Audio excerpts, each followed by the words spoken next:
Good morning, student. In the last class, I gave you the introduction about the alimentary canal of human beings. So today, I will next we will go to the associative glands in the digestive systems. What are the associative glands are there?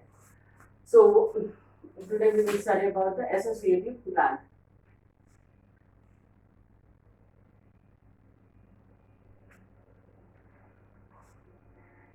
Associative glands. So here in this case, we had three types of glands here. Three types of glands. One is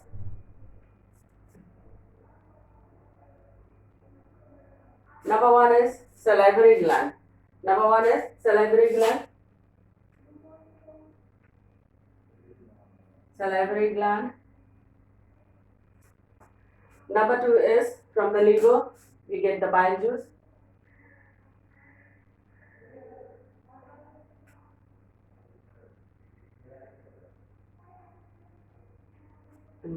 Liver, and for third is pancreas. From the pancreas we are getting.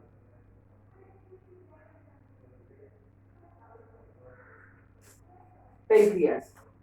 Okay, these are the three associative glands which are present during which helps in the digestion process of digestion in the human beings. Okay, from the salivary gland. In the mouth, when we are taking the food, what happens? We chew the food, and when we are chewing the food, the saliva it secretes the saliva. Salivary gland, what does it do? It secretes the saliva in the mouth. So what happens? This saliva get mixed up with the food. Okay, mixing up with the food, it makes the food soften. It makes the food soften.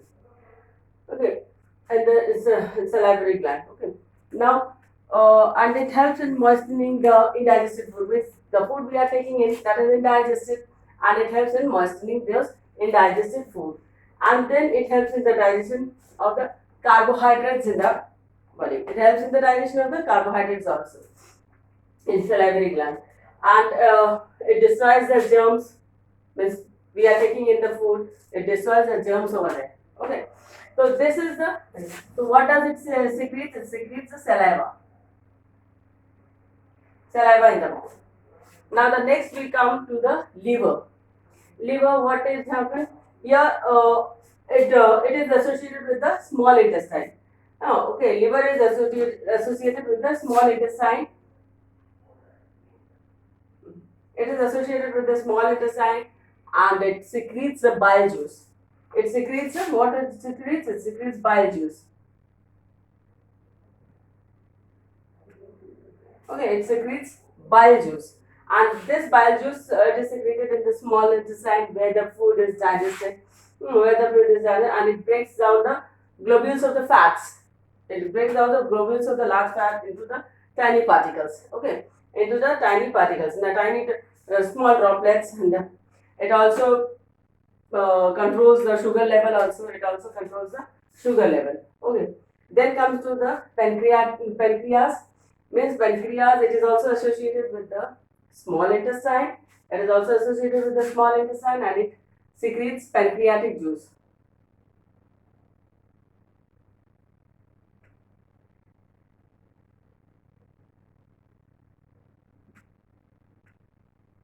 Okay, it secretes pancreatic juice. So pancreatic juice it secretes, and it has many enzymes in it. Pancreatic juice is having many enzymes in it, and many enzymes like lipase, amylase, trypsin. These are the enzymes which acts in the during the process of digestion. During the process of digestion. So after the alimentary canal, the associative glands. These are the three associative glands. Salivary gland, it secretes saliva. Liver, it secretes the bile juice, and the bile juice from the gallbladder. Okay, and the pancreas, it secretes the pancreatic juice. So these are the associative glands. Now today we will go through the what happens to the food in the mouth and the stomach like this. What happens to the food? Okay.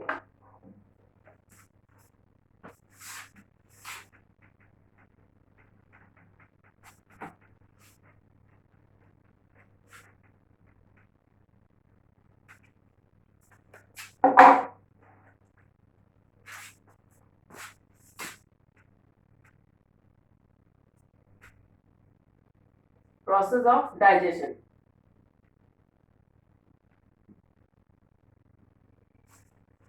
Process of digestion. Before going through the process of digestion, before only I said what is the process of digestion. Digestion means where we are taking the complex food, those complex food by the action of the enzymes and juices, it is break down into the simpler substance which can be absorbable, okay, which can be absorbed by the bloodstream, okay, by the organs, and the nutrients goes to the bloodstream. So that process is called the digestion. It is the breakdown of the complex food into the simpler digestive food. Okay. Now first the process starts from the mouth. Food in mouth.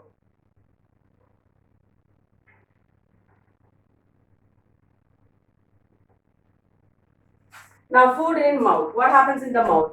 In the mouth it contains enzymes, salivary amylase and or ptyalin. You can say it contains the enzyme that you can say salivary amylase or ptyalin. So which acts on the starch, means in the food what happens, starch by the action of salivary amylase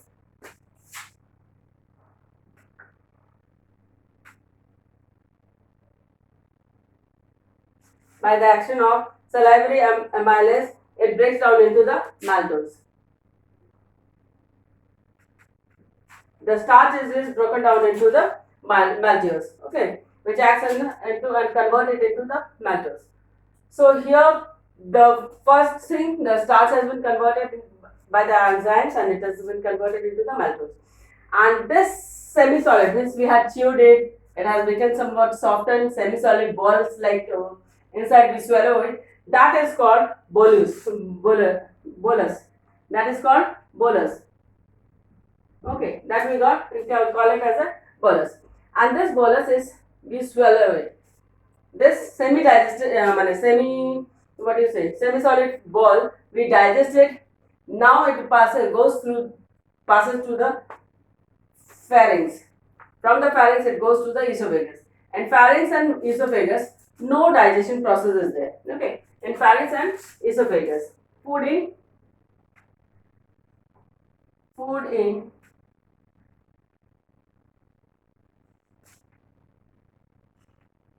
pharynx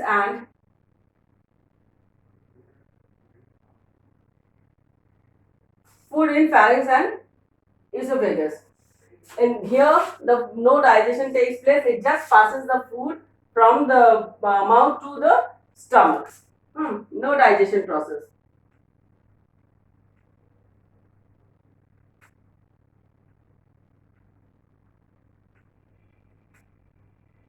Okay, no digestion process. Here simply the food goes from the mouth to the stomach. It passes the food. Now in the food in the stomach.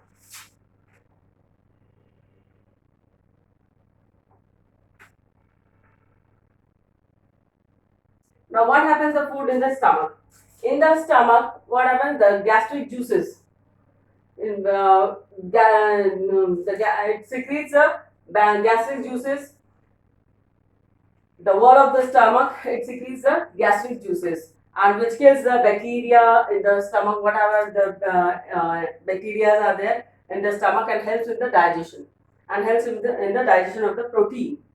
It helps in the digestion of the protein. Here the protein is digested. In the mouth, the carbohydrates it breaks up, and now in the stomach, the protein is digested. Okay, and it contains the two enzymes. What you can say? It contains the two enzymes, that is pepsin and renin. Two enzymes in the stomach. There are two enzymes, that is pepsin and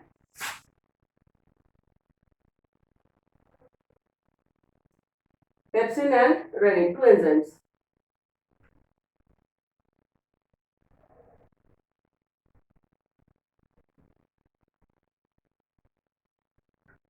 These are the two enzymes which acts in the stomach. Okay, and this pepsin, it converts a protein into peptones and proteases. Pepsin, it converts the protein, means protein by the action of pepsin is converted into proteases and peptones. Proteases and peptones. Okay, this protein, by the action of the pepsin, it is converted into proteases and peptones. And the renin. Renin, it converts the casein. Casein, by the action of casein is converted by the action of the renin into the what? Paracasein or insoluble curd, you can say. Paracasein or insoluble curd. Casein, by the action of renin, is converted into paracasein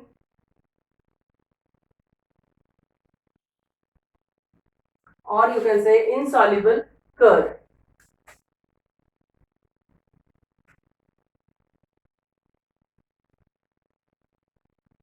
Okay. In the stomach, these two are the main enzymes which acts on the protein and the casein.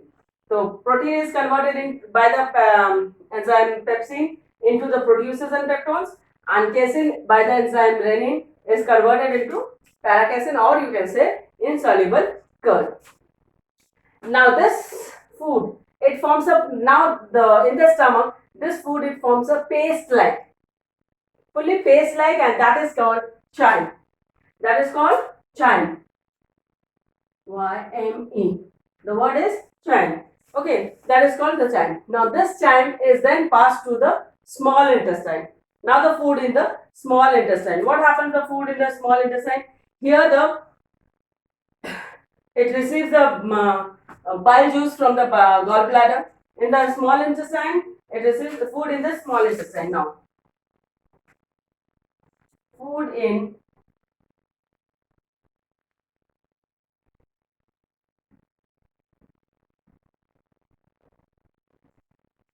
now the food in small intestine. What happens? Here the bile juice, bile from the gallbladder, it receives the bile from gallbladder.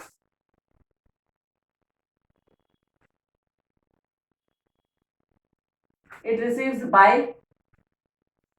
Okay, it receives the bile from the gallbladder and the pancreatic juice from the pancreas. Okay, and the pancreatic juice from the pancreas. It is pancreatic juice.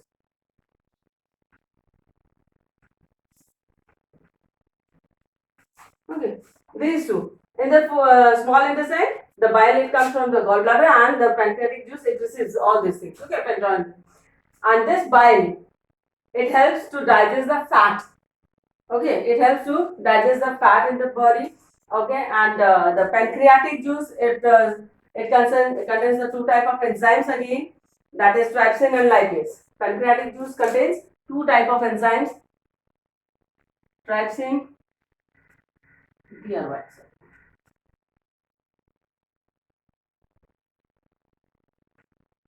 and lipase.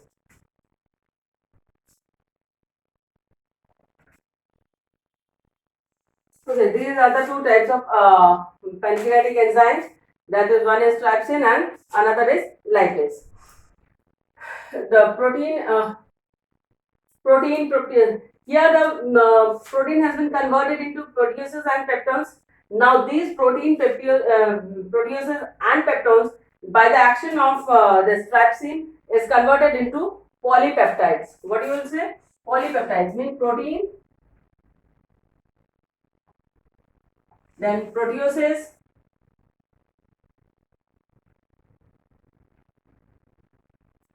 and then peptones. By the action of trypsin, Trypsin, is converted into polypeptides.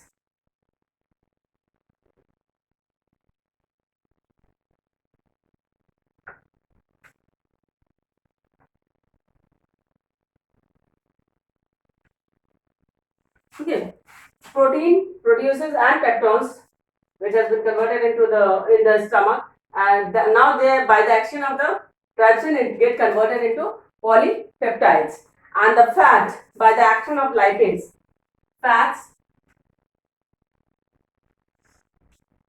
by the action of lipase, is converted into fatty acid and glycerol. Is converted into fatty acid and glycerol.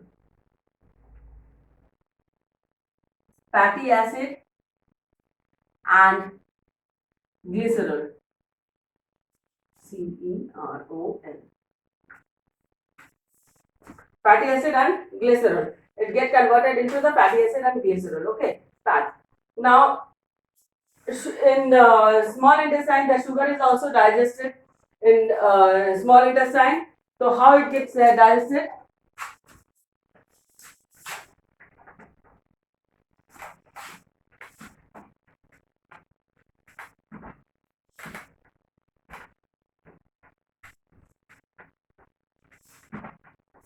The sugar is also get digested. Now, the sugar, what happens with the sugar? Maltose. One is maltose. By the action of maltase, get converted into glucose. Okay, number one. Then sucrose, by the action of sucrase, is converted into glucose and fructose.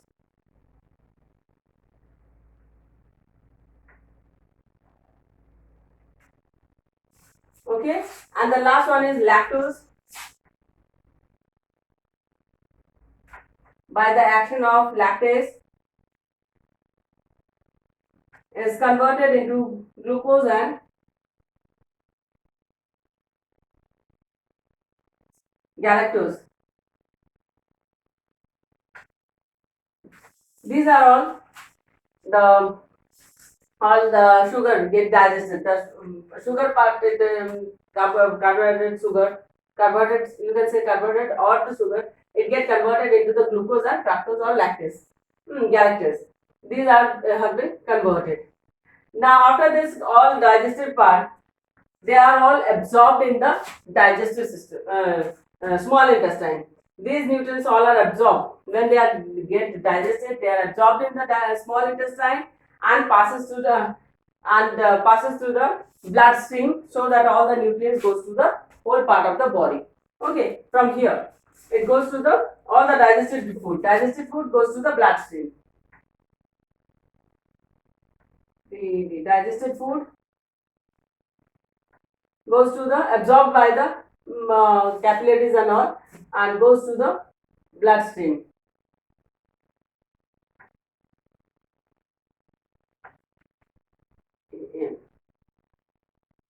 Okay, it goes to the bloodstream. Now this process, this absorption, this is called the absorption. This whole process is called the absorption. Now we go to the food is then the undigested food. The undigested food. Now the food in large intestine. Food in large intestine. What happens the food in the large intestine? In the large intestine, the undigested food is passed. Okay, digested food have been absorbed, and now the undigested food part.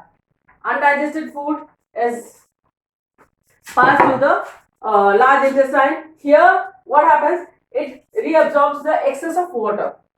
It absorbs the excess of water. It reabsorbs.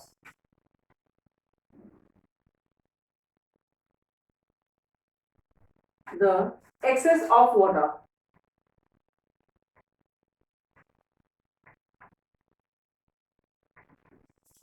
Reabsorbs the excess of water, and then the undigested food. Then the undigested food is get converted into fecus. Undigested food is converted to fecus.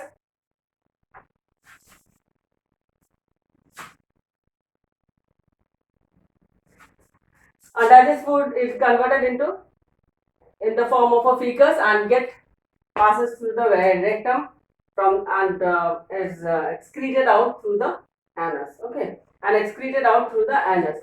This process is called egestion. This process is called egestion. So absorption is done in the small intestine and egestion process in the large intestine. Okay, this is all about the digestive system, digestive process of digestion in the whole part of the organ, from the mouth till the anus, from the mouth till the anus. Then comes the assimilation. What happens in the assimilation process?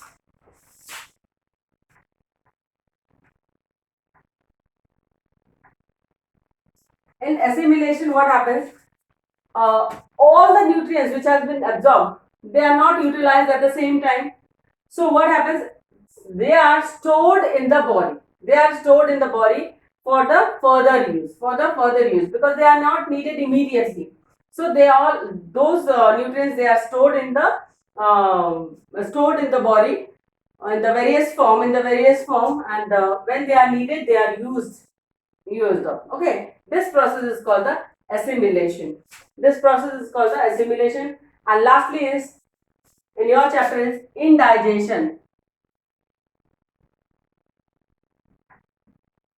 What is indigestion? You might have studied about that. Find that sometimes your stomach is aching, you had a burning feeling, or pain in the upper part of the stomach. So these type of the symptom you can find out in the process of indigestion. Means at that time what happens? Either you have taken an overdose, overfood, or some junk food you have taken. So that, or you haven't taken the water properly. So at that time what happens? Indigestion happens. You will feel vomiting type. You will feel burning sensation in the upper part of the stomach, or a pain in the stomach. So this is the indigestion process. Okay, the causes of indigestion is when you are eating oily or spicy food, or soon after the meal you are laying down, or overeating. Do not drink. You are drinking too much water during between the meals. Okay, or drinking alcohol. These causes the indigestions in your process. So this is all about your this chapter, digestive system. Now, in the next class, I will go through the question answers and all. Thank you.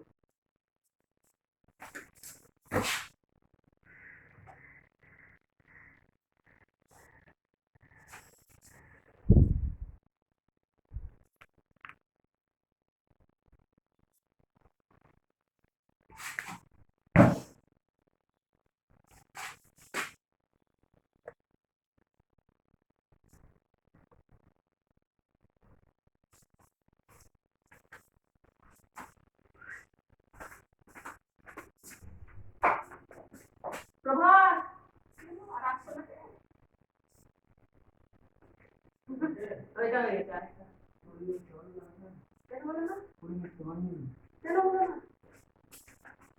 ओह अच्छा अच्छा